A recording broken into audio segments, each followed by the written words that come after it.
been hit, and it says we're live, everybody. Hey guys, what's going on? Memes here. And I'm joined with Toe community member Roy Dopson, who was actually one of the members who helped generate that triune theory. Was the triune the basis for that theory? Again, as I was saying before we hit the broadcast button, I haven't had a chance to go through everything. There's a lot of stuff out there, and you were just on an hour plus live stream, just kind of just there, just relaxing, just talking to the audience, and I'm like, I could not do that. I need either something I'm talking about here. I mean I just can't sit there. I have too much ADD, I feel. But Roy, why don't you let the good folks know what's going on with you? I'll give you the floor. Well, that's a lot to open with. I throw a lot at you right off the bat. I feel like I know you, though. I feel like I know you, so I feel like you can handle it. If you can't, I No, know I you can can have. handle it. It's just where do you start, right? It's like where do you start? So I Okay, guess we okay. start Let me here. be a good host. Let me give you an actual better question Yeah, rather than there explaining everything. How about you go. this? Just start talking. Okay, so first thing, what kind of drew you to the greater toe community? And when I say toe community, I'm talking about generally the theories of everything with Kurt Mungle, and shout out to Kurt there. Yeah, One of the big things is he's exploring theories of everything, whatever that may mean, from like the scientific, so like a physics perspective. Can we unify quantum mechanics with general relativity? So that is, but that's not necessarily everything. Now yeah, you well, start dealing with consciousness and what kind yeah, of drew you to this part of the internet? That is my question. yeah. Well, okay. We'll So start there, sir.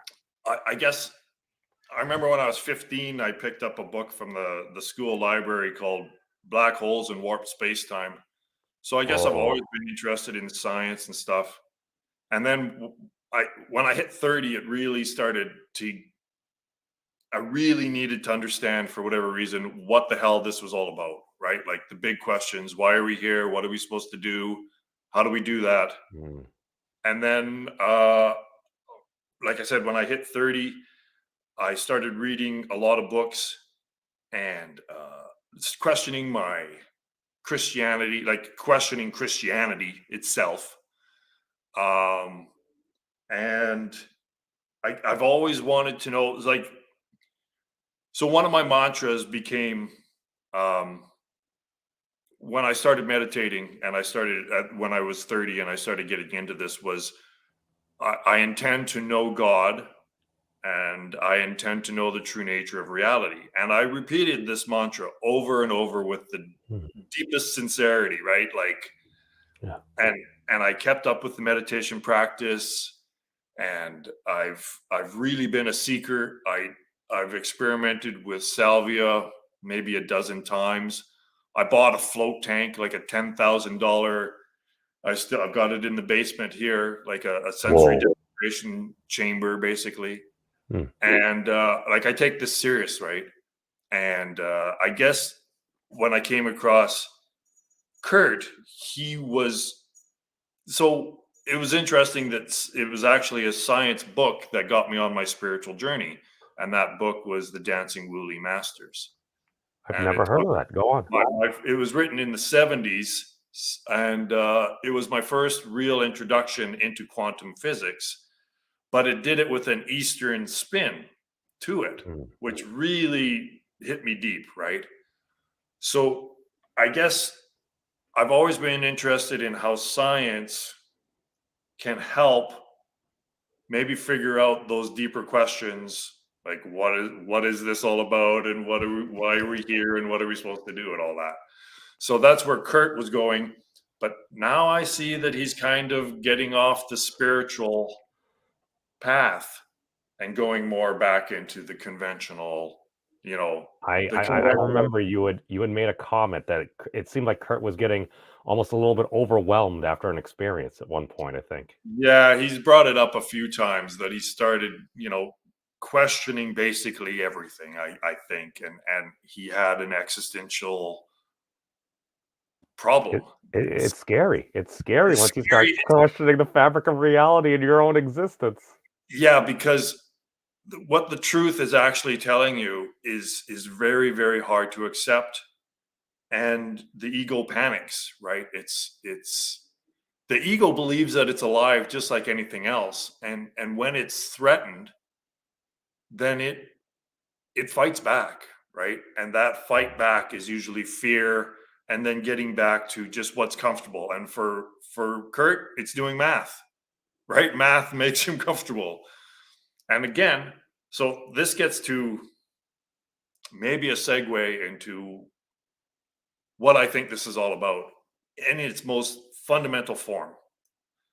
So my own theory of everything, I hope you don't mind. If is it okay if I segue into that Oh, now, no, or do no, you? no, no. That's the perfect segue. You're doing my job for me, Roy. Go on.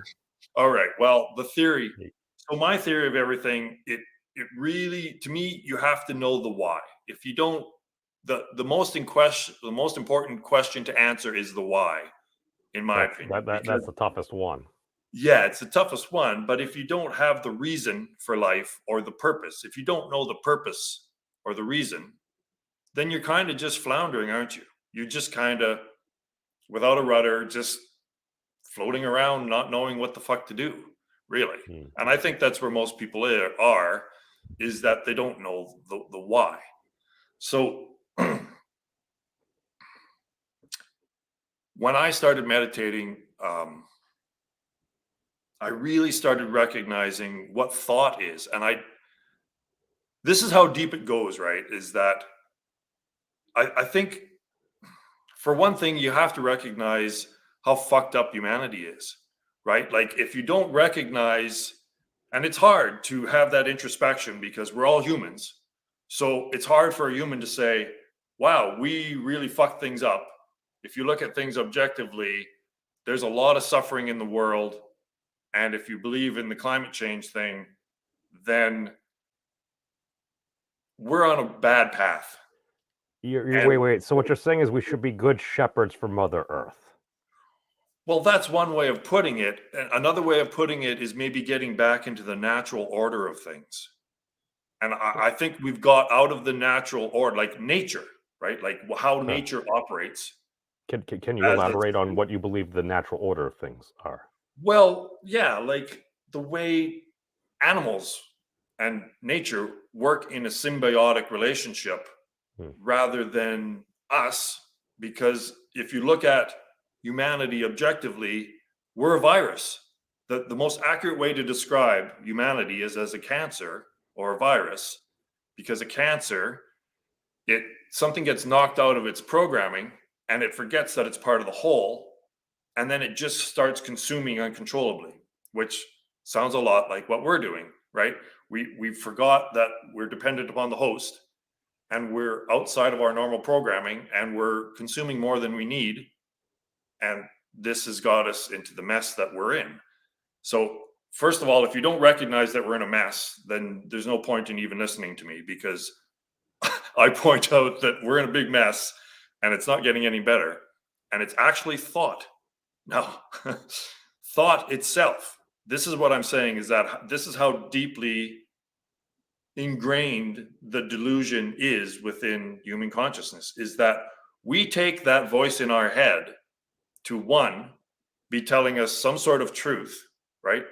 And two, to be us in some fashion, right? That voice in my head, hey James, Welcome, my friend. I see you there, Jax. Get you in a second. that voice in our heads we take to be the self, right? But what I'm saying is that it fucking isn't.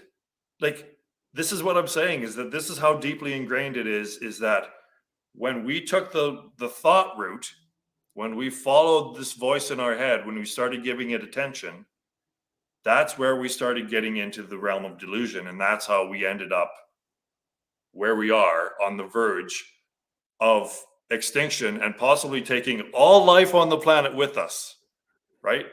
Like if we do, if this ends up happening, is that we go extinct and we take all life with us, then we fucked up, right? We're not the Yeah, good guys we here. would not be being good shepherds, in my opinion. There, and to not maybe not even necessarily push back to maybe recharacterize.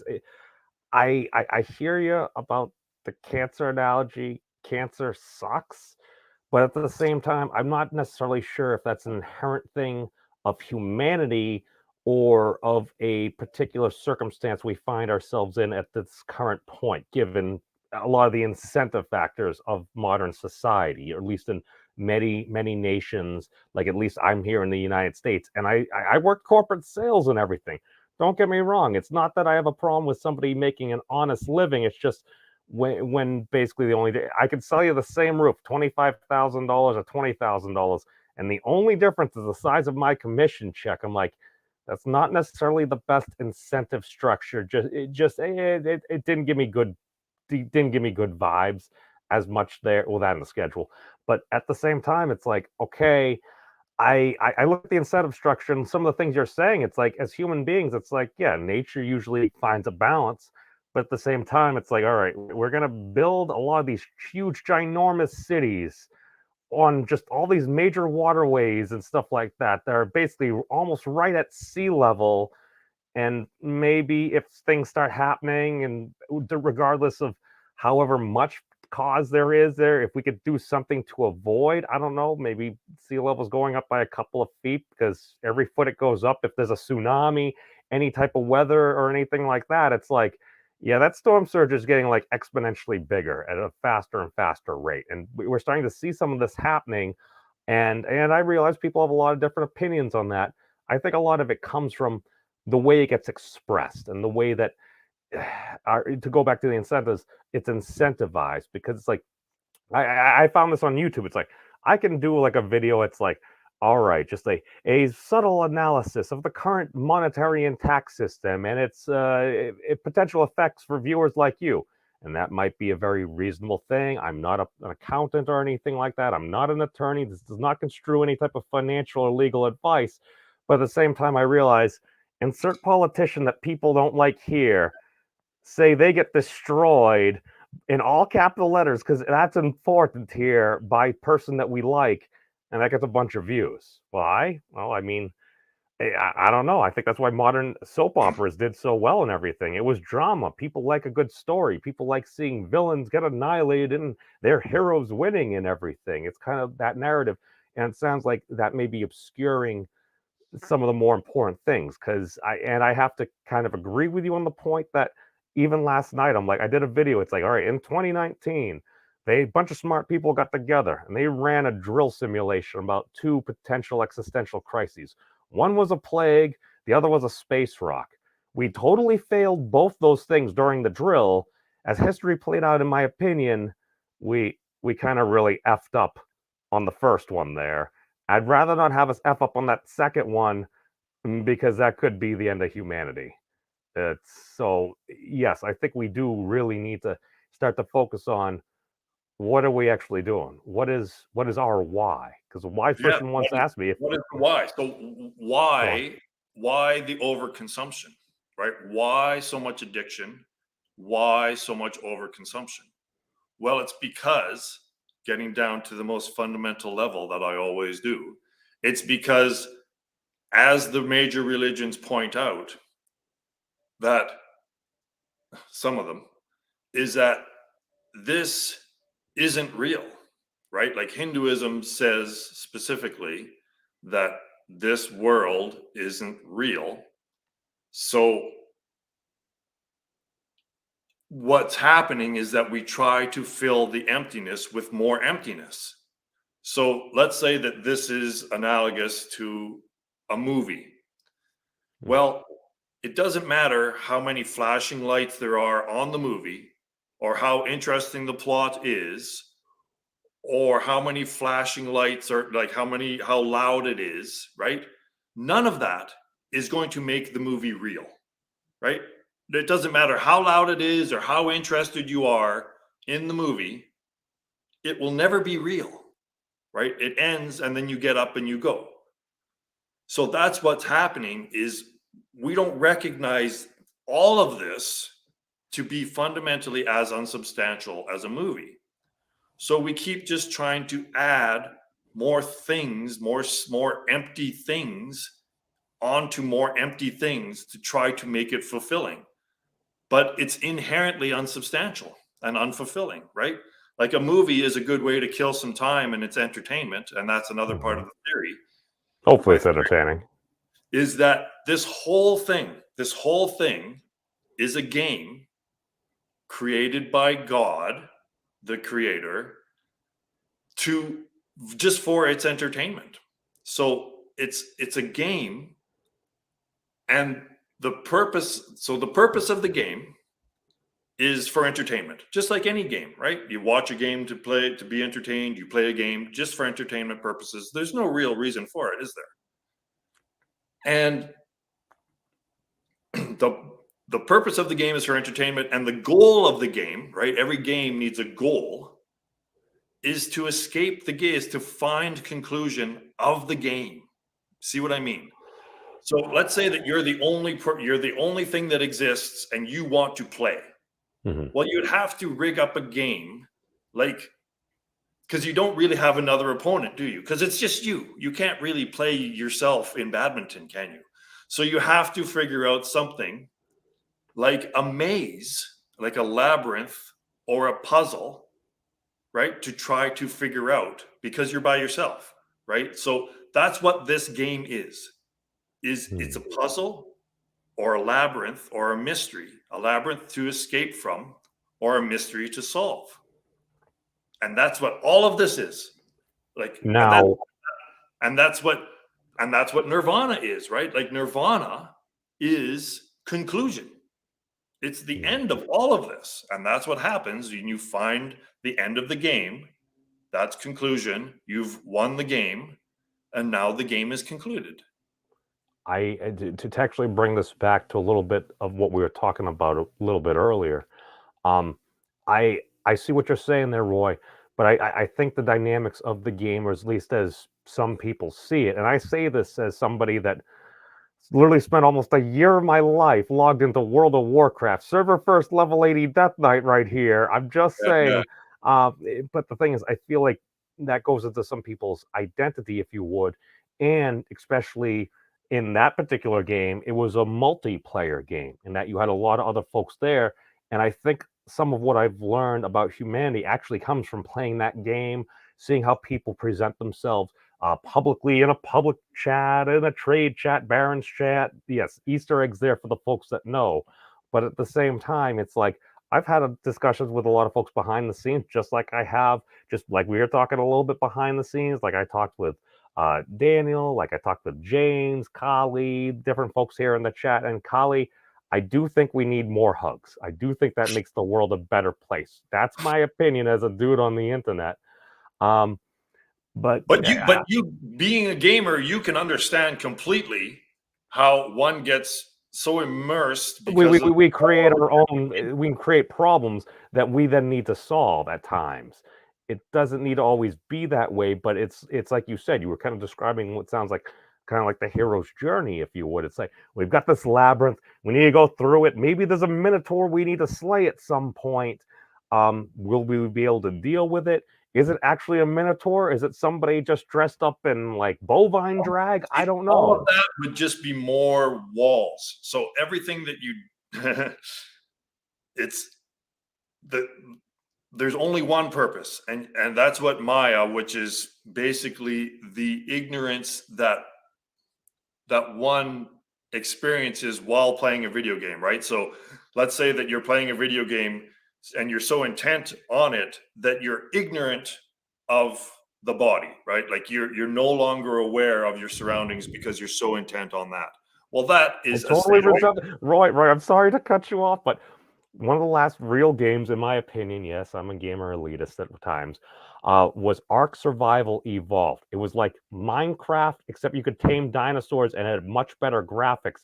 There was, and that was a survival game. What would happen in the game is you'd literally, like, if your character hadn't eaten and had been engaging in strenuous activity, you needed to eat, you needed to consume water. I would get so involved in that game that I would make sure my character in the game was sustained. And then I'm like, I haven't drank any water for hours. I'm totally hungry just because I was so focused on that game and it was hurting me actually in yeah, this realm. there have been people that have actually died because of that, right? Out of exhaustion because they neglect the body so much because of like so this is again an indication that this can happen. right? Like we are already taking the digital realm to be more important than the physical realm. That's what happens to these people that die while playing a fucking video game. Some of Right? that, I think, and again, sorry to cut you off. I'm gonna bring back to the incentive structure, and I'm sure you haven't even gotten to this point yet. But just the incentive structure is some folks see that some of their per se heroes are doing very well. They're able to have a full-time job playing games, being able to talk with folks. And I feel like that, and again, I feel like that's a reason we were warned about idolatry and stuff like that. Be wary of false idols per se. I don't know. Whatever your particular persuasion is, you go your way, I'll go Yahweh. Totally okay with me. But when I look at it, I'm like, okay, a lot of folks see what other people are doing, and so they want to maybe come up, if you would, and they start doing similar things, and maybe they go a little bit further out there and do something a little bit more extreme to try to differentiate themselves, to basically show that they're part of whatever tribe it may be, to gain, I don't know, recognition, clout, call it whatever you want. And I looked at that system like, this is a terrible system. This can't lead to good things here at all. So I'm like, what if I try to start doing the opposite? And to loop back around, we have a question for you, Roy. It's, in Roy's opinion, are players supposed to realize this is a game or not? Is that part of the game? From Ernesto. Well,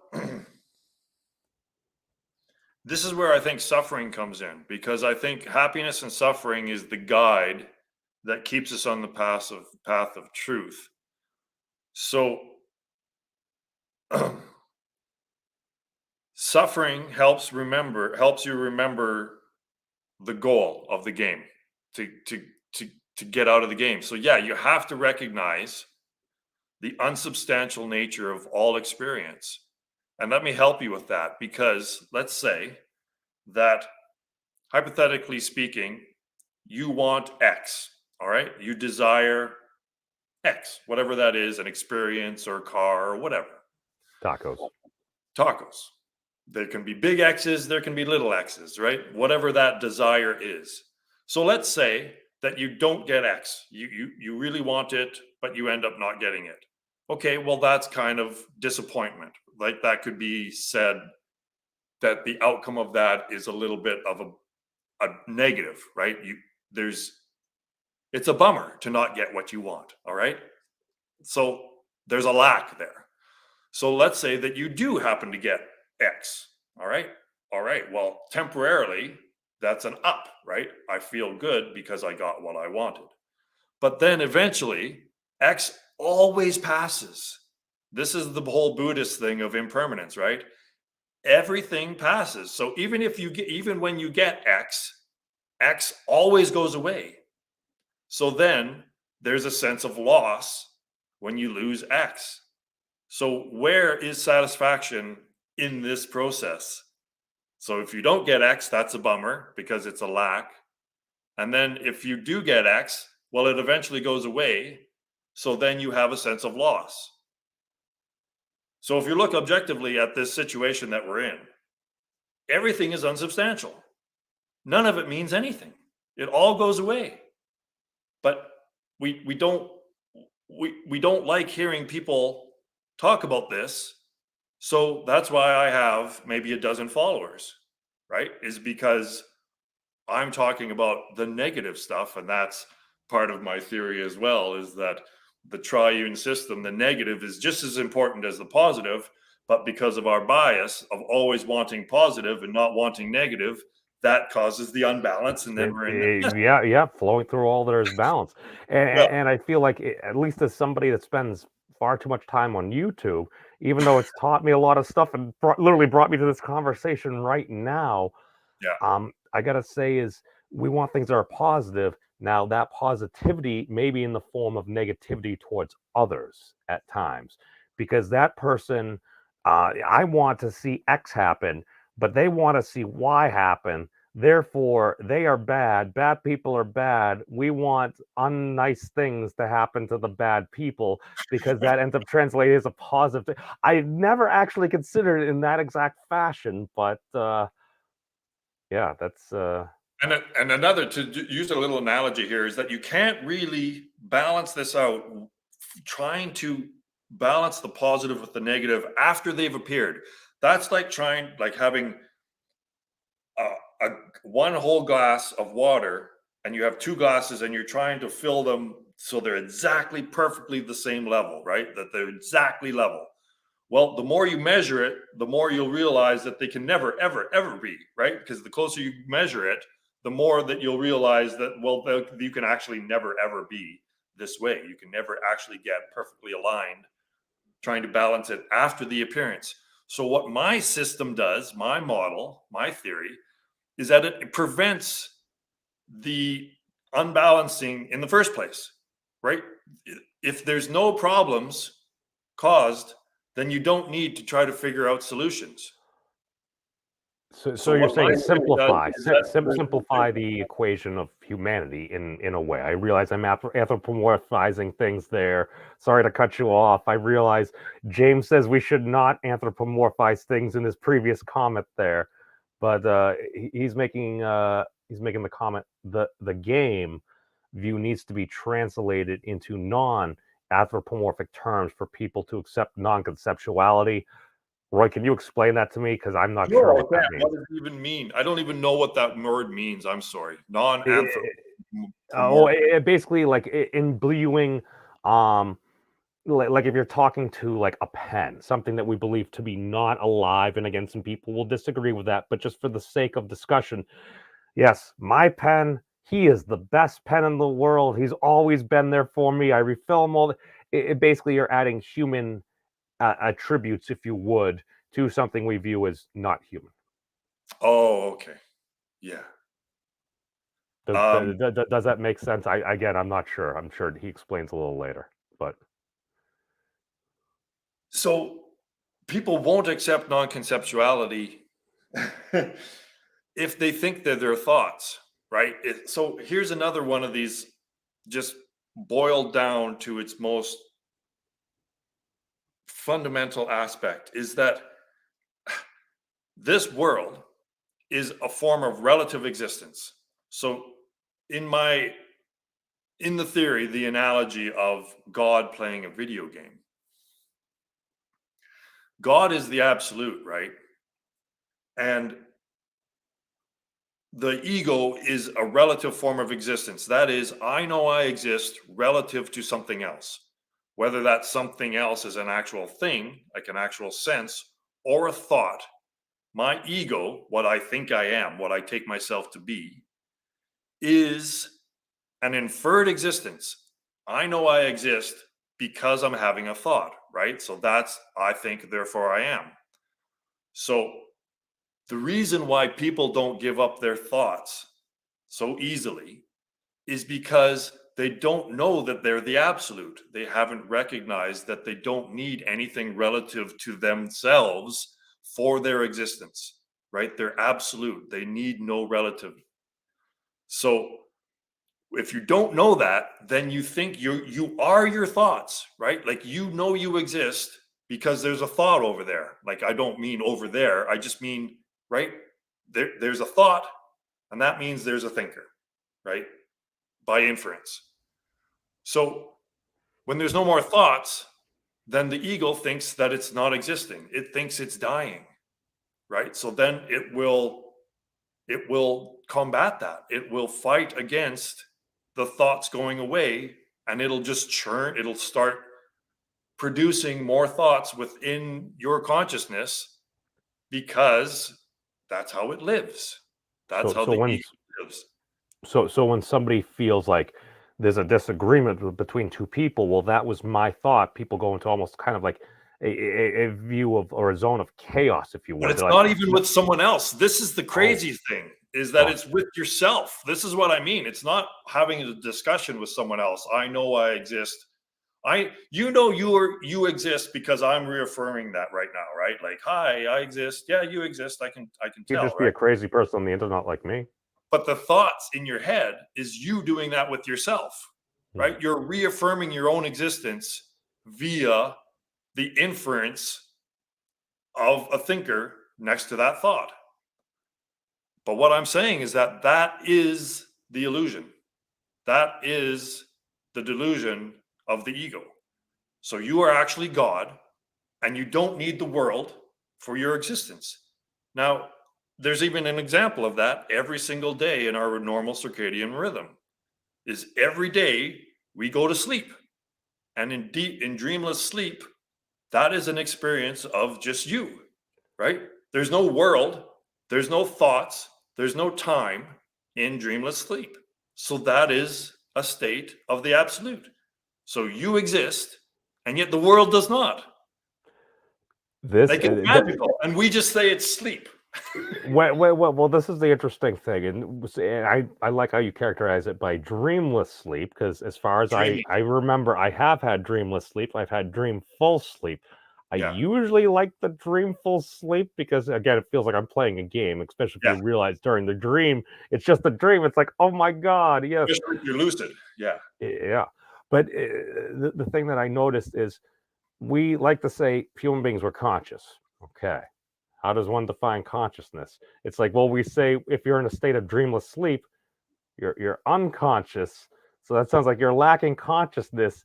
Isn't that a little bit of a paradox in things that we're going to say are conscious if we're not going to attribute So consciousness to other things? this is why I make a distinction between awareness being the absolute, and consciousness. So everyone throws the consciousness word around, but if people would just adapt my definitions of all this, it would all get cleared up.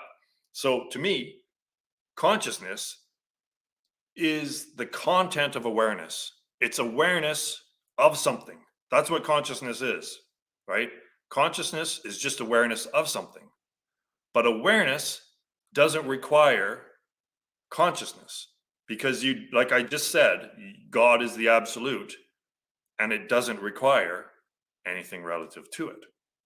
Now, Eric is saying it's Hinduism. It's Is that absolutely more? it's absolutely Uh, Hinduism. Yeah, this is now, all basically Hinduism is what I'm now, talking about. Yeah. now to go back, I just have to ask because you made a pretty strong claim there.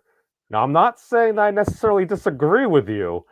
I've had some other really smart folks I've had discussions with more or less kind of say the same thing. Yeah. You just said that we are God.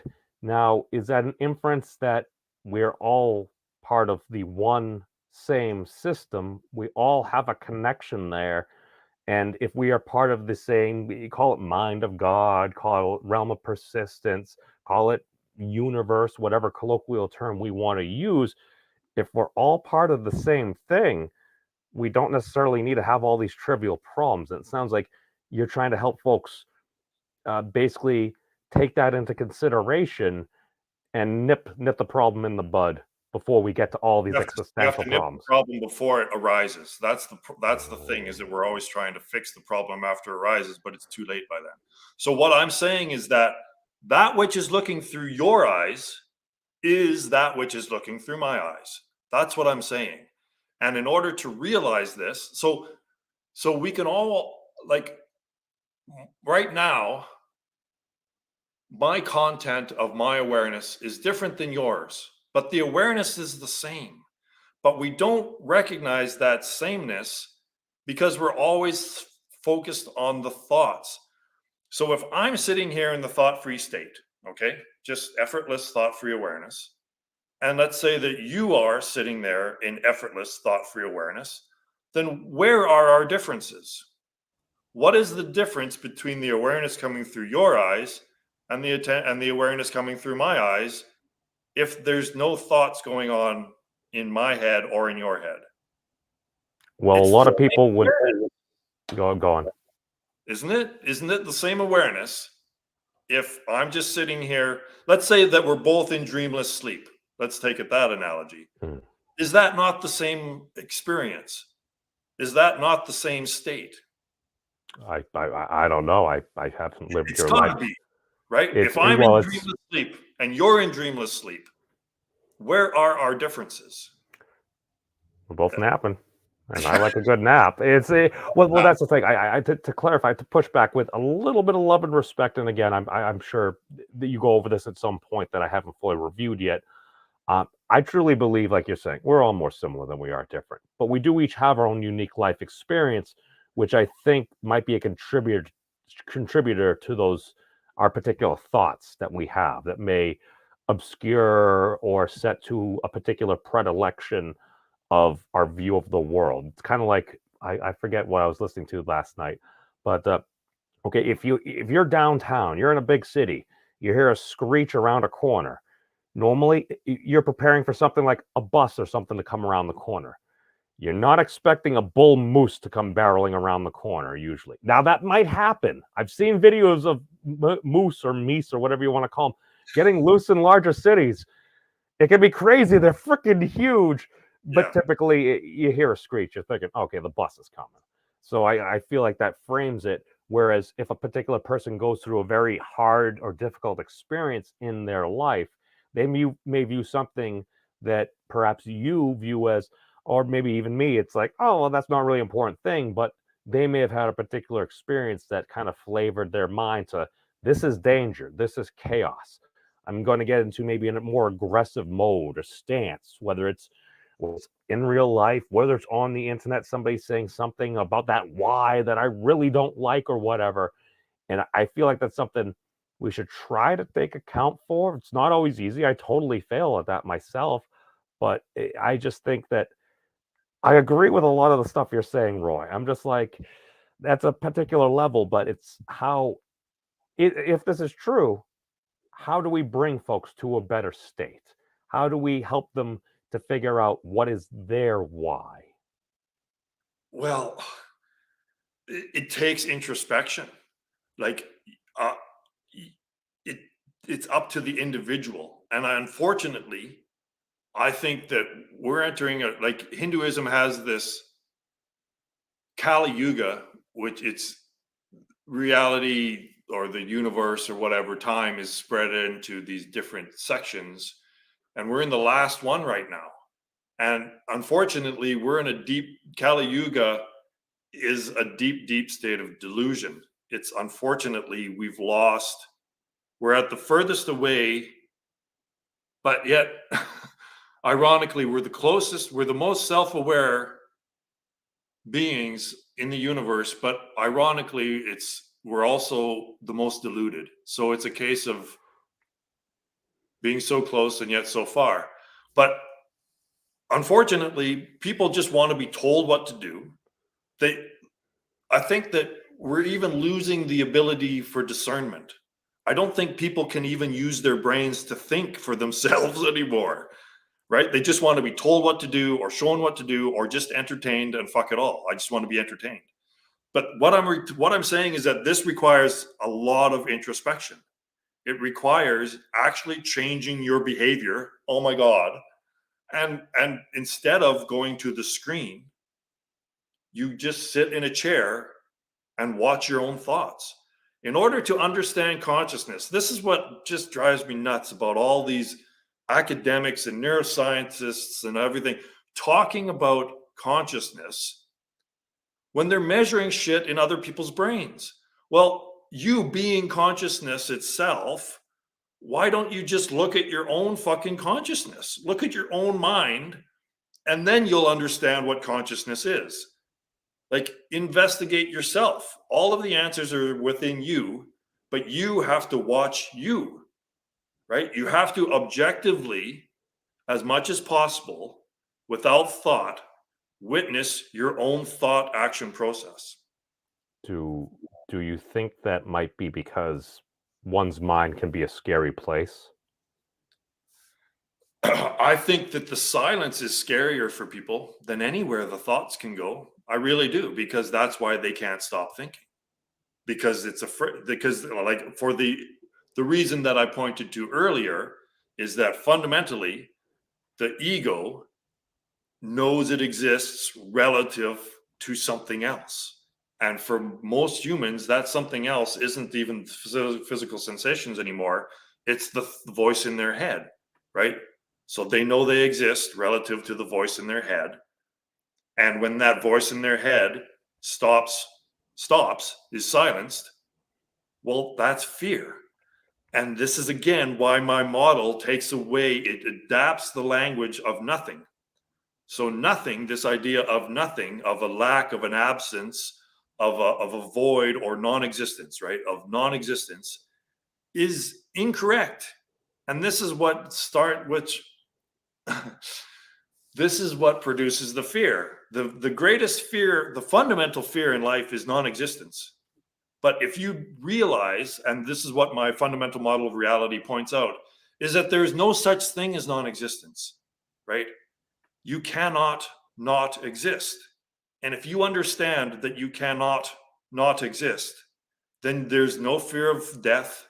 Basically, all fear is gone, because all fear is basically the fear of death or the fear of non-existence packaged up in different bows, right?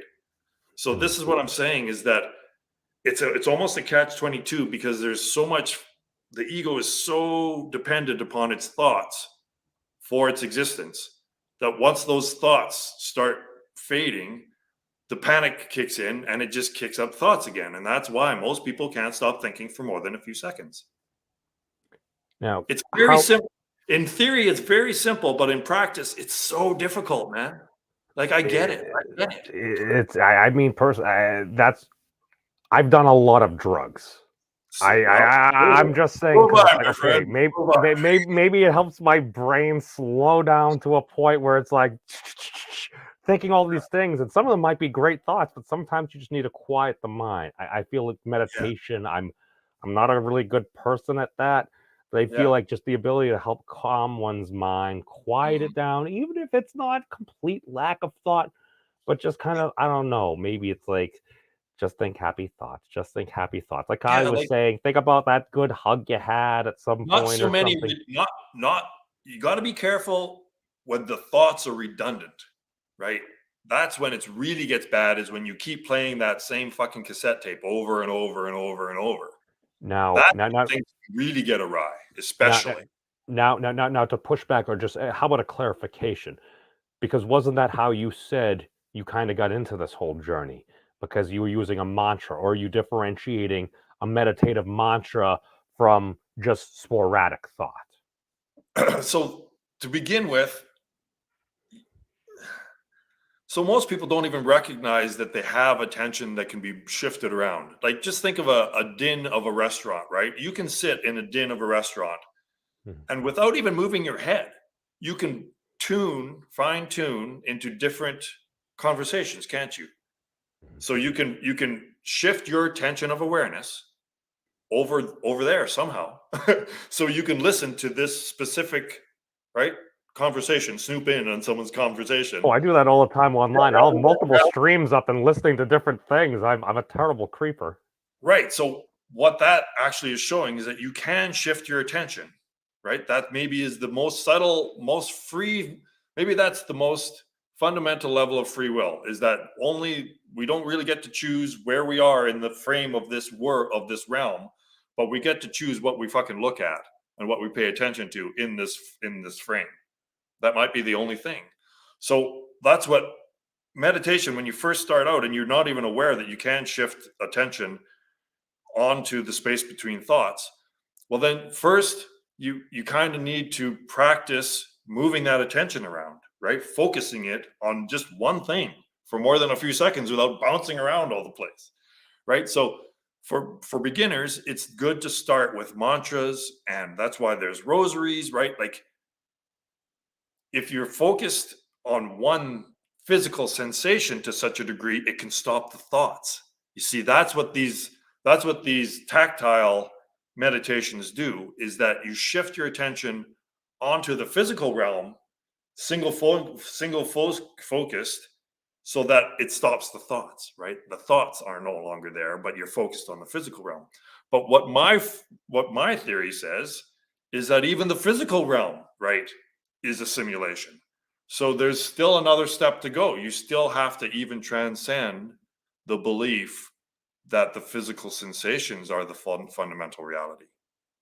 And that's what quantum mechanics says. It doesn't matter how much you want to try to avoid it. There's fucking nothing here, right? It's that simple. You zoom in on things, and eventually there's no more things. At the heart of all of this stuff is not things. Like, it's we hit it seems to be a discrete limit. I mean, we have Planck scale. It's like, all right, you keep going down, you keep going down. It's like, okay, you get to the Planck length. It's like, you can't go in. What? Why is that a thing? Why Right. would So Planck after time? Oh, here's a that, minimal unit of time. But why is that even a thing? It's like, you can't go no more. It's like, there's no more turtles, because it it's a seems. fucking simulation. Like that's the Ooh. easiest way to describe it. But people don't want to go that route because it's scary that Now, all now, of this now, can go away. now, when you say simulation, could you kind of just explain a little further? I did watch your video on kind of the mirror thing. I do like that. Yeah. I'll push back and say there are some scientific conceptualizations that I think are pushing there, perhaps the ADS CFT, and actually go back a couple hundred years. I was listening to Stephen Wolfram's thing. I think it may have been Lord Kelvin that had a writing that sounded kind of similar. It's like at some point, it's kind of like, oh, it's his raindrop. It reflects back. I'm like, I think I've heard that before. Dude, I know I'm just a dude, right? I'm just a fucking Oh, I'm guy just a up dude too. above That's fine. Yeah. academia or anything. But all of these theories that, oh, that sounds familiar. Oh, the CTMU is a lot similar to yours, and Tyler Goldstein's his is pretty similar too. It's there's so many similarities, but I'm telling you, my man, they're all orbiting my. I'm sorry, it's not mine. I recognized it, right? It's a message. The fundamental model of reality, that triune system. I don't know if you've spent any time looking at it, but that's what it's. Everyone else is orbiting around that. That is it. That's it. The fundamental. I call it the fundamental model of reality, and it's the triune system, and it's superposition. That's what the Trinity is. It's a state of superposition, right? So the duality, there's only one thing, and it appears as dualism, and the dualism is mind body. And what we have is a case. So let's go to the mirror image then. So let's say that this is a simulation in that it is a reflection of the absolute, right? So when you look into a mirror, you can say that's me, while inherently having the intuition, I am not that, right? So just like playing a video game, you say me, right? I'm going to run over there and do that. But it's not you, right? You're just using I, right? Same with the mirror image is in a mirror, is that we say I, but we know that's not really me, right? We know that it's just an inferred me. And that's So what this whole world is. This whole realm is the mirror image. And what we've done in the game is that we've entered the mirror image, and we're taking that to be us. We're taking it to be reality when it isn't. That's all. no, I'm getting like through the looking glass type of vibes right here. Now, and again, do I know what's going on? No, I don't know what's going on. But what I tend to feel in this particular instance is that it sounds like you're saying that we're almost kind of like avatars, if you would, and Yes, we are part of a greater self. that's right. And it's there's one self playing all these games. So in a movie theater, a conventional movie theater, there's a bunch of consciousnesses watching one reality, but it's inverted. So everything that happens here is a hologram, an inversion of the reality. So in this realm, in this movie, there's one consciousness or one awareness experiencing many worlds. You see what I mean? The difference there, right? So in a movie theater, one world, many consciousnesses. This movie, this divine movie, one consciousness, many worlds. So many worlds actually fits the interpretation of quantum mechanics. So what I'm saying is that your world is your world. My world is my world. They're all separate universes, but they interact, they overlap, and the overlapness is what we take to be objective reality. But your world is your world. My world is my world. And that's what's going on. That's, I mean, that's totally fascinating. I mean, I'd never conceptualized it that way. Just even attempting to, I'm getting ready to get an error 404 in my head right now. That's going to take me some time to digest. I just want to get to James real quick. He said, Memes, what do you think about conscious space theories in relation to physics-based ones? That is a complicated thing, and this is why I've told you and some other folks, it's like, I'll play on Wolfram Alpha, I'll do a bunch of numbers. At that point, you can have all the right numbers, but it's like, do you have a coherent story? Do you have a particular narrative that you can What do those tell? numbers mean? Well, Right? What do the that's numbers mean? yeah, If they're that's just information, then what the fuck good are they? we might be explaining how. Are we explaining why? And I Right. feel like Exactly. we this is more data is required. More data, more computation is required to try to figure that out or try to get on the road to figure that out. Unfortunately, Maybe you're incorrect because Gödel's okay. theorem and Bell's theorem and the We uncertainty can't figure out everything within the there will system. never be enough information. The information isn't the point. The point is that the information, and this is what my theory says, is that at its most fundamental level, the information is a message to help us get the fuck out of this. But they misinterpret the message, the information, and it's just information, right? The number system and the positive, negative, and all those triune systems, especially the number system, it's just information that really has no meaning. But what if it's actually a message implanted within consciousness by the creator that has gone misinterpreted? And the misinterpretation is mathematics. So to use another interpretation, So it almost sounds like you're saying the numbers might be almost a code that we're attempting to interpret in order. Oh, that sounds familiar. Yes, there's a message, there's a meaning to the numbers. And I'm saying just 0, 1, 2, 3, 4, 5, 6 for infinity. That's the number system The I'm talking integers, about. yeah. Yeah, the integers. That is the message. And the misinterpretation or even the recognition, the not being able to recognize it as a message, right? That's what's happened. And the the attempt to try to find the correct interpretation of the meaning of the numbers is mathematics, but it's incorrect. So they just keep doubling down and this is where this actually starts making more sense when you realize, and I didn't realize this until like a year ago, that the proof that 1 + 1 = 2 takes 360 pages of esoteric symbolism that basically no one fucking understands to prove that 1 + 1 = 2. Like, this is a case of the emperor riding on the elephant in the room, right? There's an elephant in the room that no one wants to talk about. And then the emperor on the elephant in the room is also naked. So we don't want to talk about any of it. But that's what this fucking 360 pages proof is. It's trying to I think it was only 300 page 312 where they proved that. But no, this is why certain videos like in the Pace One contest that Kurt was running there. I'm like, one of my favorite episodes did very well. It was null, let's surreal numbers, and apparently they were presenting John Conway's formulation of like the null set. And it's like, yeah, you get the 1 to 1 plus 1 + 1 = 2 on page, I don't know, 3 or 5. Now that's still a couple of pages. It's a lot less than 300 some odd pages there, but it's like, well, what are we conceptualizing? What is this thing we're actually talking about? And those are sounding existential questions. It's made up. It's that 360 pages is an algorithm that has convinced human consciousness that quantity is some sort of qualia somehow of reality, but it isn't. We've made it up and superimposed it over top of the physical world, right? We've measured things and we've made up things and we've taken measurements that say stuff about things.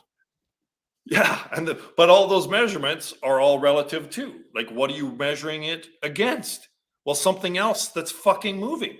Everything that's relative is measured against something else that's relative. How does one define a coherent system? Well, that's exactly it. It's because you have to base it on the zero. There has to be a frame of reference upon which everything else is focused against. Ooh. Right?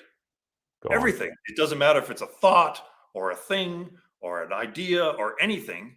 if it's a thing, if there's something there, there has to be something against in the background for it to be focused against. And that's what I'm saying is you. That's you. Your awareness is that thing, is that absolute upon which everything else is focused against. We'll see you, Jack. Thanks for coming by. Jack was commenting, I have to bail out, guys. Roy, I like where you're going and wish you could stay for more. Feel free to chat, do the replay. I'll try to highlight some things. I'm going to be sending Roy a copy of this as well. So he'll be having a copy of this after it gets uploaded to YouTube. Dude, this is fun. We're going on an hour. I'm not sure how much more time you have, Roy. I have all of the time. Okay, no. I really we won't go for much longer than an hour. I know you already did an hour plus stream where you're just there, just lauding like This is my thoughtless, chilling. This is my life. Like, this is the meaning of my life. This is my life's goal, is to get this message out. So I will talk to anyone for as long as possible, to anyone who will listen, because most people just ignore me or laugh at me. One of the two. Well, this is the thing. It's like, and especially, it's like, I saw James and Daniel around. I'm like, I've spoken to these people. These are interesting people, and just like you're not them, but you're your own individual. I know some additional information about your life and everything. I'm like, this sounds like a person that's done well, and they have a message they want to share. Let me listen to this person. So in that case, what I'm going to do is I'm going to embiggen you. Roy, could you go into what you were just talking about, your why, while I take a real brief bathroom break? I'll be right back. Sure. Okay, cool. Thank you. Yeah. So again, the it only makes sense if there is a God and he's not a total psychopath, then it's not a total psychopath.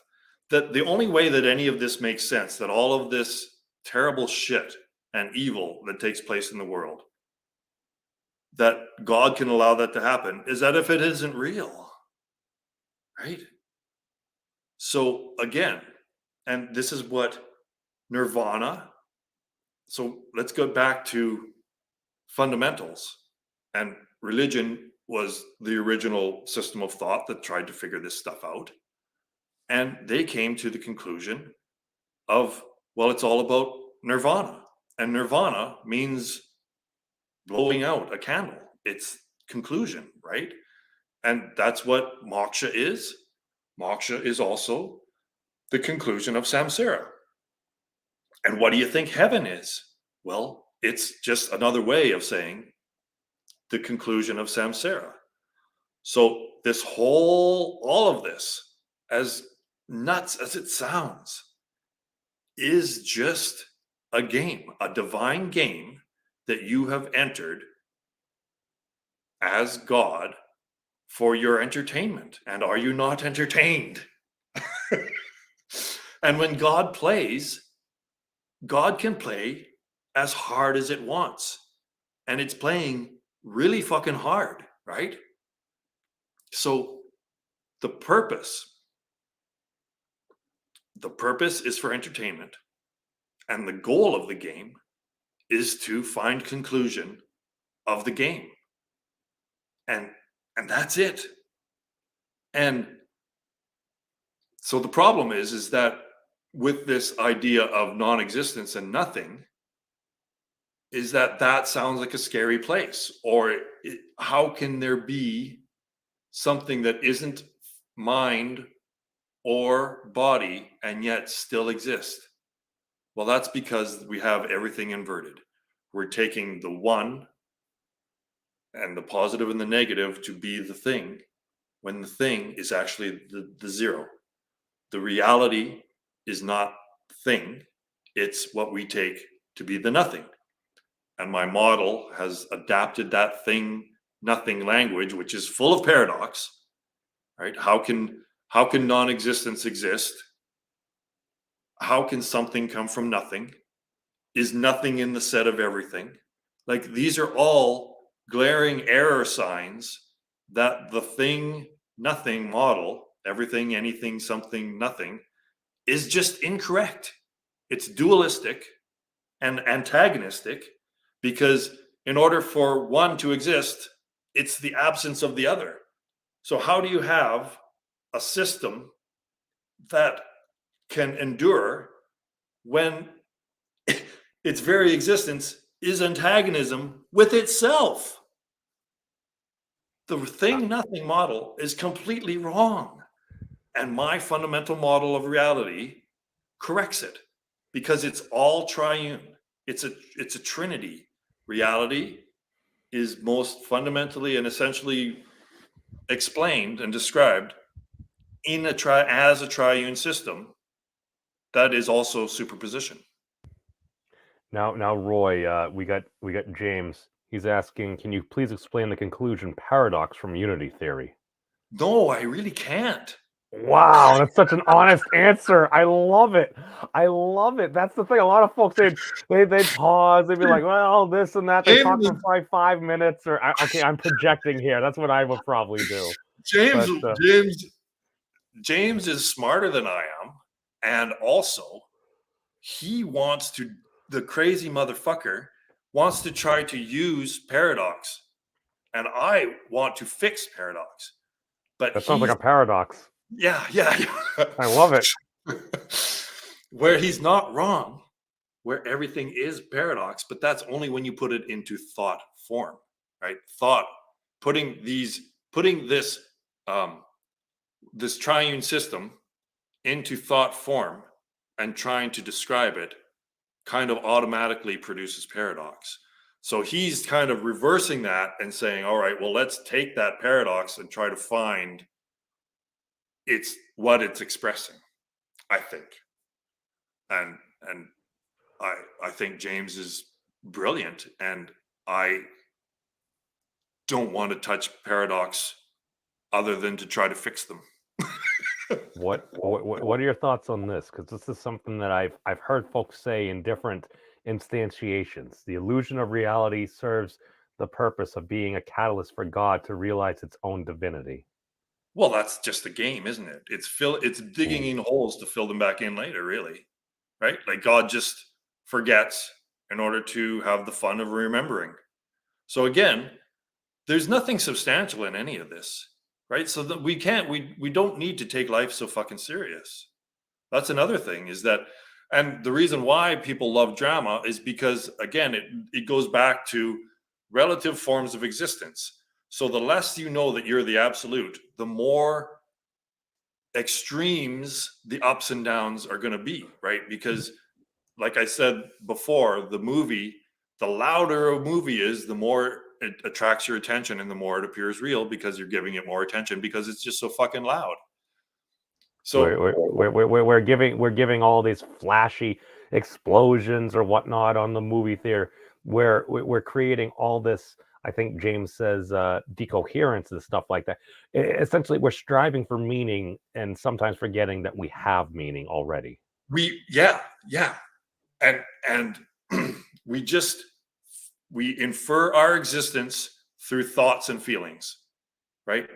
That's an inferred. I know I exist while I'm fucking wailing about something or fucking really, really mad about something, right? You regenerate these feelings because we know we exist while we're feeling them.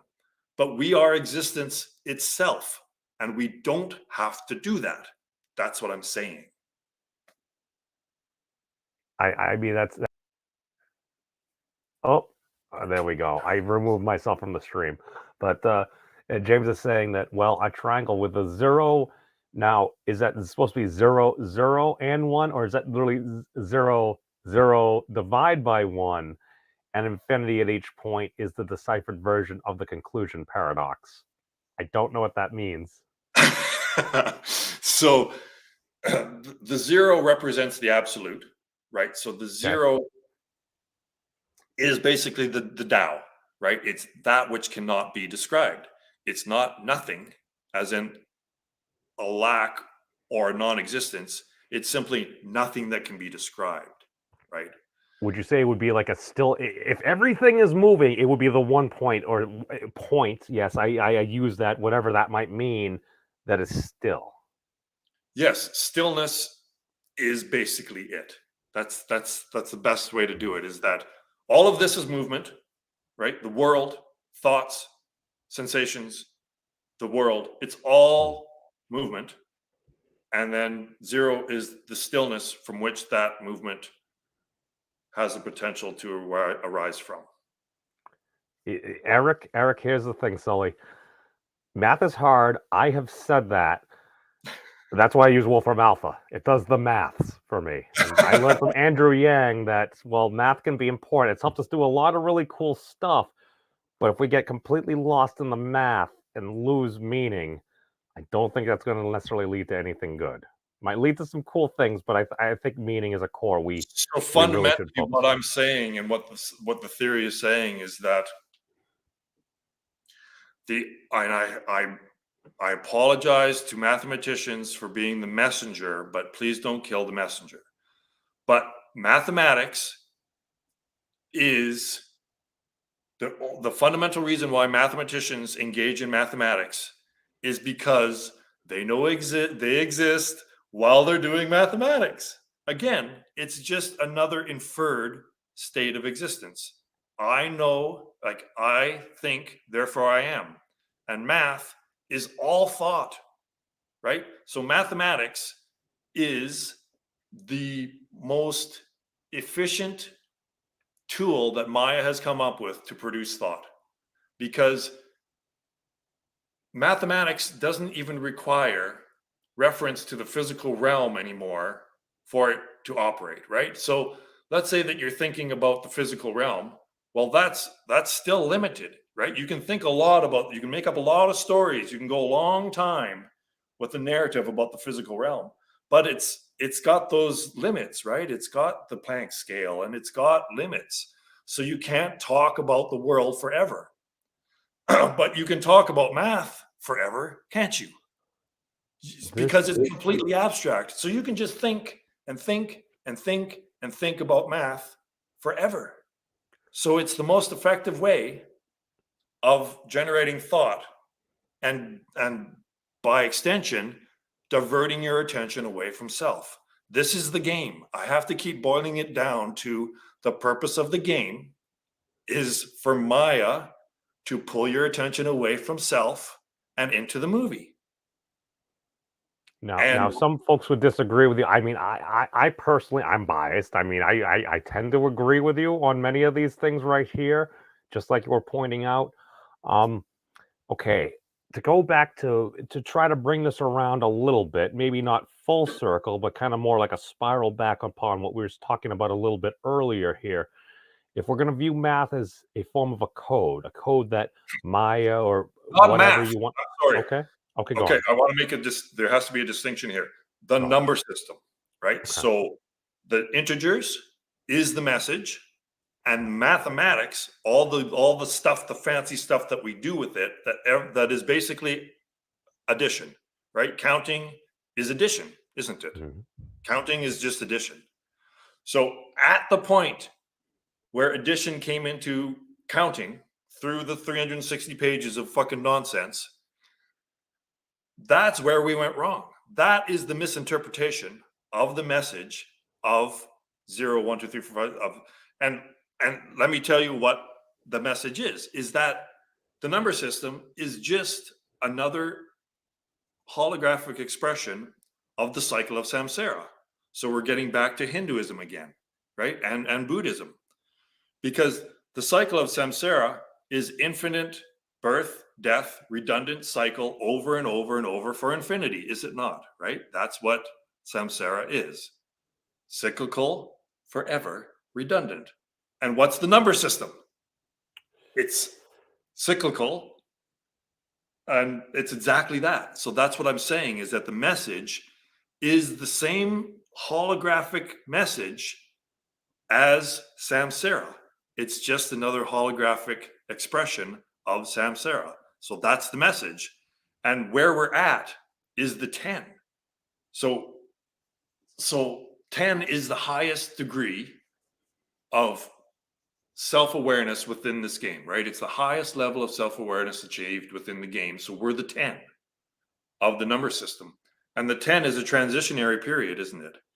it goes from one cycle is concluded and it goes to the next cycle. But if you think of it as a clock instead of a linear process, it's just redundant again, right? Instead of having 12, you just have 10, right? So you just keep going around and around and around. But Now, expressed linearly, right? If you were to express that's a clock going around and around, and you put numbers on it, 1 to 10, 1 to 9, and if you express that linearly as the number system, well, that's exactly what you get, isn't it? You just count each cycle. Oh, that's the new one, right? So now that's the 10, that's the one of the first cycle. And now we just see what I mean, right? So that's all it is. It's showing us that we're in this cycle of samsara and that we're on the verge of entering a new cycle. And that new cycle is the digital realm.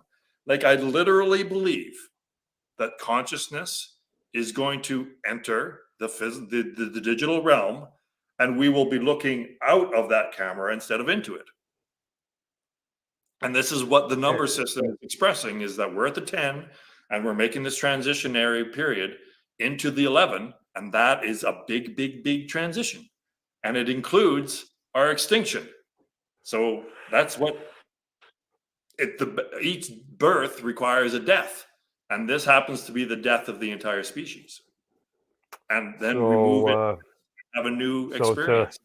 To lighten the mood a little bit about the potential eradication of all humanity and perhaps all life on Earth as we know it, It's just Eric a dream. it's just a dream, bro. Eric is saying, "Hey, I tried to take my philosopher friend to the racetrack, but he couldn't. He put the cartas before the horses. Waka waka." Well, actually, to even tie that into what you were, because, like I said, that we really don't need. It sounds dire and it sounds like I'm a real bummer, but what I'm saying is that we don't have to worry about this if we can learn to transcend it and learn to end the game, or at least realize that it's just a game before all this shit happens. You'll be able to prepare for it better, right? Like, if you don't have all these crazy thoughts going through your head, then it's going to make things a lot simpler. It's going to lessen suffering. And I think, unfortunately, I think that humanity is in for an immense amount of suffering. Like, of course, if it's the extinction of the species, it's going to be nasty, right? It's game over, man. It's at least for us as we know ourselves to our right. current So level of knowledge. Because of our level of awareness, we have this ability to be enlightened. Like, we're so fucking close, right? Like, we're so close. And yet we're so close that we see the duality in our periphery, right? We see the body and the mind in our periphery, but we just don't understand that it's what's looking is the thing. We don't have to put those things together. We just have to realize what's looking, if that makes any sense. I've got a lot to think about. What I've taken away is humanity. We got a lot of potential. We could go in a very negative direction, but we also have the potential to. Like, I think the point at which we really made a big wrong turn, a left turn when we should have turned right, is when we didn't interpret that message properly. And I'm sorry that mathematics is a tool, the most efficient tool of Maya to distract human attention away from self. And that's where we've gone. We've just kept going down the road of ignorance through technology. And it's our addiction to the screen, right? Like, I just have to keep bringing up that, yes, mathematics works, but works towards what? Exactly. Works towards what? It has created the screen, and we are helplessly addicted to the screen. And it's kind of, in one way, haha, yeah, I'm addicted to the screen. And in another way, it's like, holy fuck, this is terrible. Like, really, it's really bad, right? We need to recognize that our addiction to the screen is really, really bad. And it's technology through mathematics that has created that. I do have hope, and a lot of this hope comes from like the next generation, in that I had a younger person tell me at one point something that I really didn't even fully conceptualize until they said it. It's like, yeah, memes, your generation was the last generation that was bored. Like I still remember doing third shift security in college and stuff. It's like, oh, let me read this SKU number on something. Why? Because it's here and I'm working 8 hours at this overnight position in this big warehouse. So there's nothing we didn't have like smartphones and everything at the time to go through and be like, let's crush some candies and do all this other different stuff and things. And to kind of like bring it back around to a more coherent point, Solution Seeker is saying the axioms that make up the fundamentals of mathematics are just assumed. They appear to be sound assumptions based on the correlation between math and physical reality, but they are not sound. So that's a claim there. I think a lot of this comes down to the axiom of choice, which was Surreal Physics' most recent video. What are we assuming? How many base assumptions are we giving ourselves? Because the fewer we have, the more we can actually just have the simplest potential system for deriving as much as we know it. That sounds like it would be more sound rather than be like, well, we're going to assume this, we're going to assume this, we're going to assume this. Well, that just gives rise to the question of, well, what is this if this is not the case? And I feel like that might be a hard question for some folks because, like, especially if they're involved, they're invested, they've done a lot of good work. And I got to push back a little bit with love and respect here. And that I think mathematics has shown us a lot of great things, but it sounds kind of like occasionally we're unable to decipher the forest from the trees, if you would. There, we're like, this is a really great tree, and don't get me wrong, I love trees. They provide a lot of good oxygen and shade, and occasionally tasty fruit. But at the same time, if all we ever see is the tree and we don't realize this tree is a part of a really big forest, there's a lot of other folks here in this forest. But I mean, we're all part of the same area here on whatever realm of persistence or however you want to characterize our existence as we know it. I don't know if I had a point there. I think I just started waxing and waning for a while. That's fine. But like, what I'm saying is that 1 + 1 = 2 is an assumption. It's not an axiom.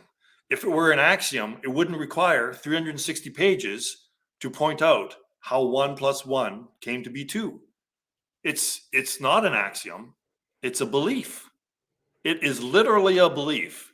And I'm sorry, man. Mathematics is a cult. Like I got nothing against that's a strong statement. but it's based on an assumption, and no one seems to want to question that assumption. So that if everyone in a cult, if everyone just believes the same assumption, then that becomes a fact, right? If everyone around you believes the same assumption, then that becomes a fact within that group. But that doesn't mean that that fact is correct. It just means that everyone is agreeing on the same assumption. So And would unfortunately, you say cult of through personality? Maybe go on. through school, we're just crammed, we're just forced to jump in and all believe the same. And what's a kid going to do? Right? A kid's not going to say, well, I don't understand. Right? This doesn't make sense. Oh, well, you're just stupid then. Right? Like, no, it doesn't make sense. The kid doesn't understand it because it doesn't make sense. And if you read it, if I read that 360-page proof, and if you read that 360-page proof, and if 99.99999% of the population of the fucking world read that 360-page proof, they would not understand how 1 + 1 = 2 or why it is, right? So it's an assumption and a belief, just like a fundamental. It's like a Christian saying, well, it's in it. The Bible is God's word, and the Bible said it, so therefore it's truth. Well, that's the same belief system that mathematics has. Is that, well, 1 + 1 = 2, and we're not really sure how that is, but we all believe it to be. So there you go. It's a fact now. Now, I am going to commit blasphemy here. I apologize.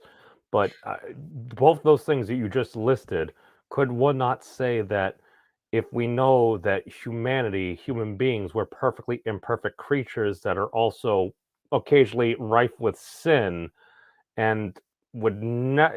What I'm saying is, if something is written down by perfectly imperfect creatures, I mean, wouldn't we assume that the thing written down may not necessarily be perfect? Well, yeah, I'd say. So here's another little interesting point to solidify or as more evidence for the validity of my theory is that so mathematics, there's this philosophical debate that's been around as long as mathematics is is mathematics discovered or is it created, right? That's a big philosophical, probably the most philosophical question about mathematics is, Yes. well, is it discovered or is it created? So Yes. if we take my theory that it's a message, right? It's a message that hasn't been properly interpreted. Well, this fulfills the criteria, and let me tell you why.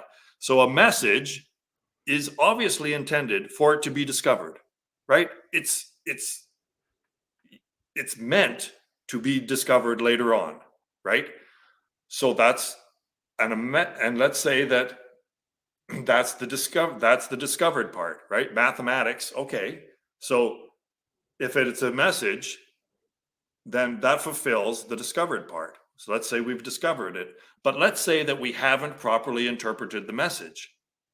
Well, then that's the creation part, right? We're trying to properly interpret the message. So in that working out, that's the creation part of mathematics.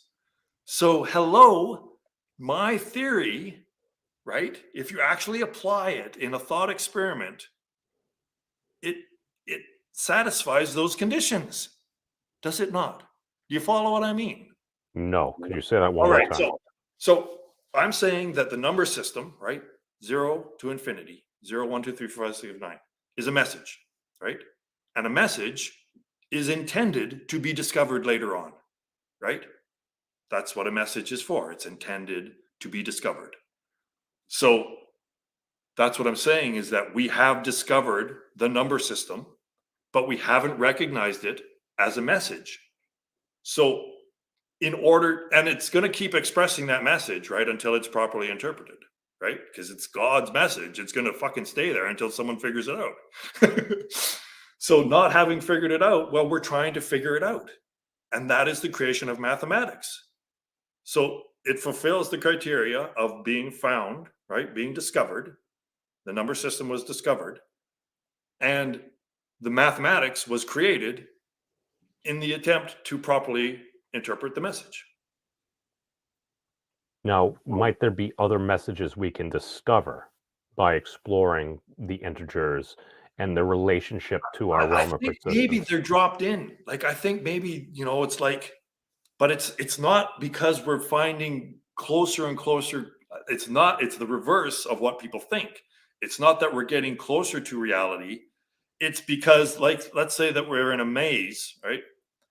And where would you put a sign saying to help, right? Like, well, it's where you're really, really lost, right? You wouldn't put a message to help someone in the mystery or the labyrinth if they're on the right path, right? You put a message in when they're really fucking lost and they need help.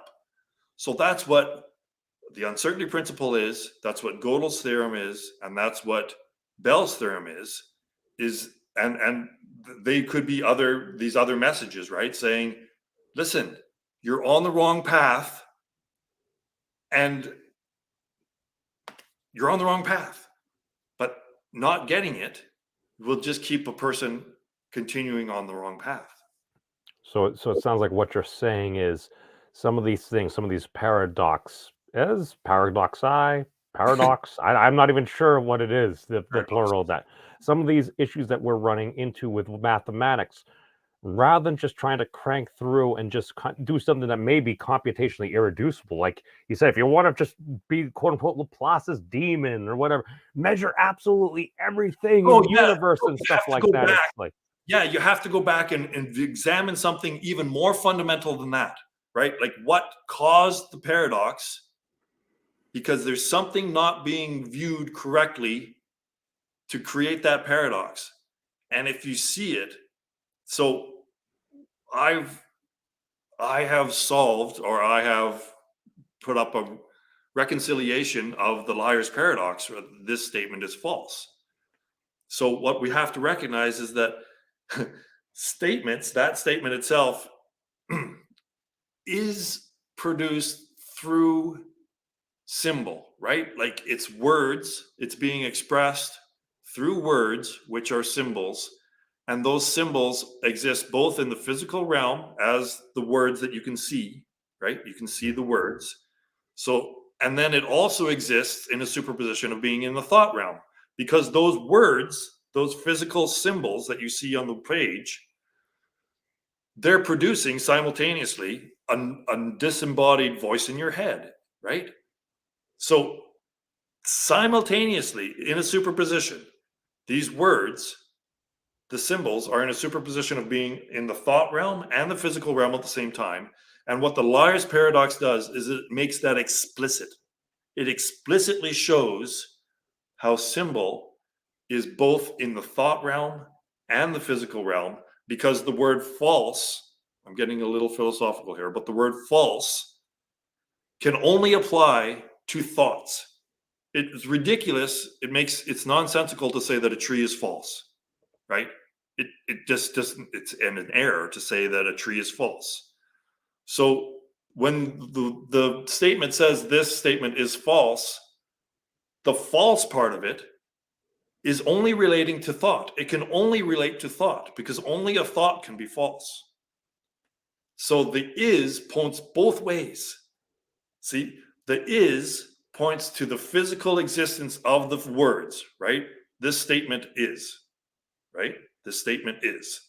That immediately brings attention to the physical words, right? The words that you can see. This statement is, yeah, right on. Nothing's in paradox yet. But as soon as you throw in false, bam, the whole thing disrails, because false, we think that that thought part is relating to the physical. But the physical words can't be false because they just are, right? They are. So the is faces both ways at the same time. It faces the false is 100% in the thought realm, and the words are 100% in the physical realm. And that it exposes that superposition explicitly. Mull that one over for a couple weeks. Well, I was about to say, I'm like, it's going to take me a while to process right there. And what I'm welcome, saying Jen. is that, and this is what people don't recognize, is that symbol, right, words and language are all in a superposition of being both in the physical realm and the thought realm. Because every time we read, we're looking at these physical objects, and simultaneously there's a non-physical voice in your head. Always. They always accompany each other. You can't just look at words, can you, without having that fucking voice go on in your head. So now it's a superposition. Symbol is in a superposition, and that liar's paradox explicitly shows that in its most primordial form. Now, the liar's paradox, is that the one where basically it's like people get arrested and you need to do this or do this? What's the optimal thing? Everybody lies. I'm like, what? That sounds terrible. This statement is false. That's the liar's paradox. And it's the most explicit paradox there is, right? It's direct. It's basically, I think it was the paradox that started set theory, right? Like this paradox is paramount to mathematics itself, right? I think that's where Bell's theorem or Gödel's theorem came from, is from investigating this statement is false. Is a tree real? What I'm saying is that we need to recognize the superpositional state of symbols. Symbols are both in the physical realm, although it's one-dimensional, like just a linear, right? In a linear expression, one-dimensional, and a zero-dimensional thought realm. So it's in a superposition. And that's where the paradox arises, is because that's being made explicitly shown by the is that faces both ways. Because false is 100% thought, and the physical words are 100% physical. So it's just bam. Is a tree real? It's a reflection of a reality. It's an appearance of the reality.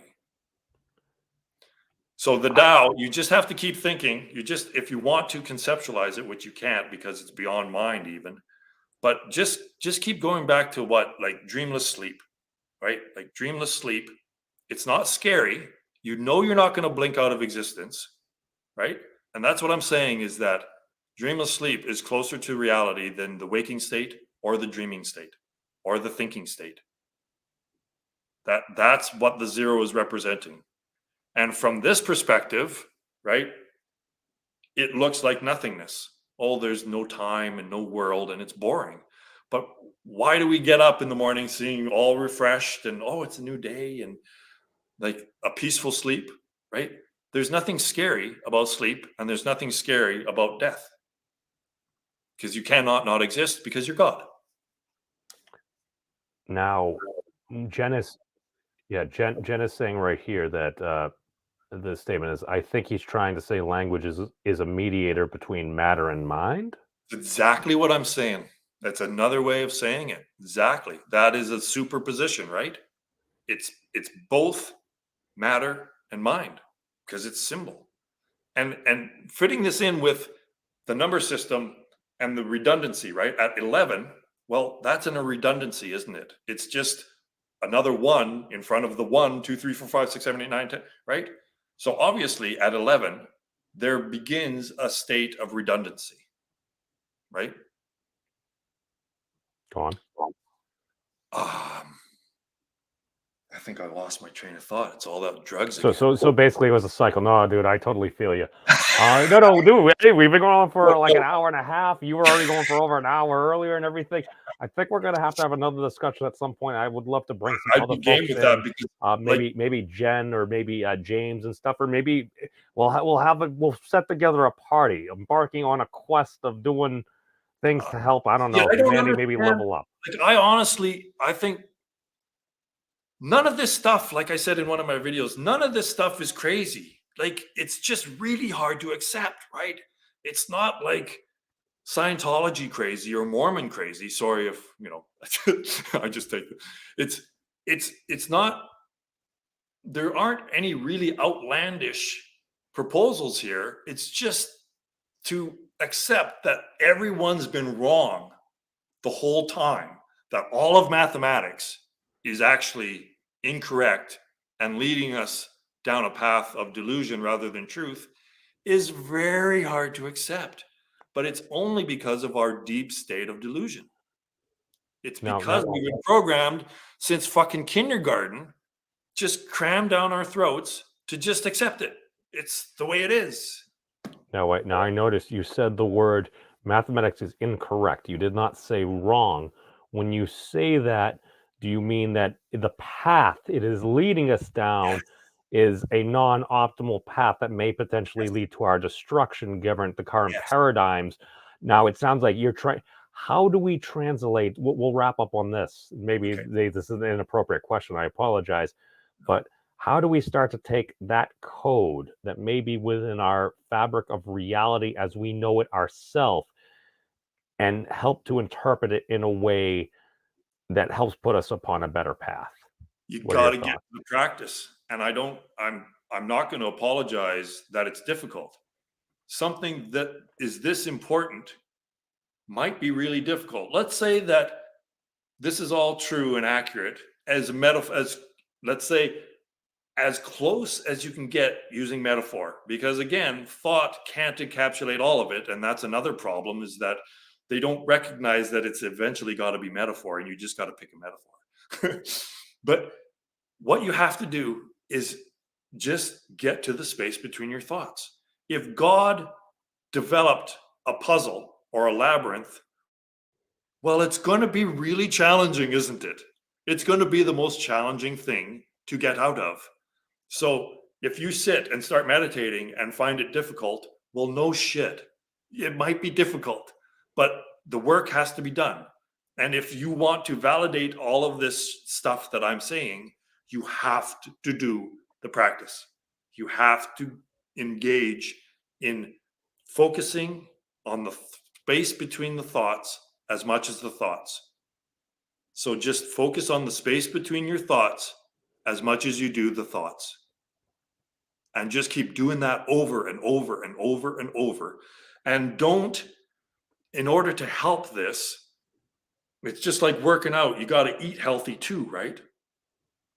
So you can't meditate for 15 minutes and then go watch YouTube for 3 hours, because that's just going to get wiped out. That little bit of gains that you made to still the mind, every time you engage in that fucking screen, it winds the clock again, right? It winds it up, winds the mind up again, so it just starts churning. So practice what you preach.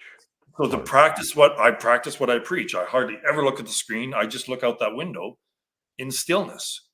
So try in your spare time, rather than, like, we get bored so easily, but go into that boredom.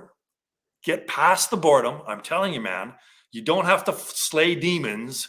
And it's not like a movie where, like you're fighting these great big monsters. It's boredom. It really is just boredom. So if you can get past that, and rather than going to entertain yourself immediately upon boredom, fucking go into it. Try to get past the boredom. Try to get past the thoughts and see what's having the thoughts.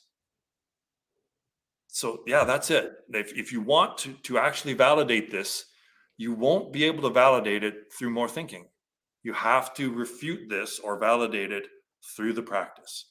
And yes, it might be really tough, but it's the purpose of life. So what the fuck else are you going to do? Like something more important? I know there's plenty of things I can do. Are they more important than that? I don't know. I mean, that's a very powerful question right there. And I've got a lot to think about. Think about. Thank you, Roy, for joining. This has been, I was going to say enlightening, but that would be an incorrect term here. Well, I'm glad. No, I hope it is to some degree. Like, I really appreciate your openness and be able to talk about this. It shows that you're at least open to the prospect, right? Like, at least you have an open mind. And if you're genuine, then maybe you'll engage in the practice, and maybe in a few weeks you'll say, should have Roy back on, because I'm noticing this difference in my life, because this actually will change your life. Like, it's not just a theory that, like, how does E equals C MC squared affect your subjective experience? Well, it doesn't. So this should affect your life positively. You should be able to gain deeper understanding and have less suffering if you engage in this practice. Off the start, fuck, it might be a gong show, right? But eventually, once it starts getting traction, there'll be less suffering. The gong show is something that one of my good friends, Piper, she's recovering from surgery. Shout out to you, Pipes. She had a gong show and everything, and she had very interesting conversations with that young lady, along with a young lady in the audience and some other folks that might be watching now or in the future. But Roy, thank you so much. We're going to have to do this again. So thanks for having me, everybody. I'll come on again for sure if you want me to. Cool. Right. Take care, everybody. We'll see you. And where you guys checked out the Memes of Destruction's channel?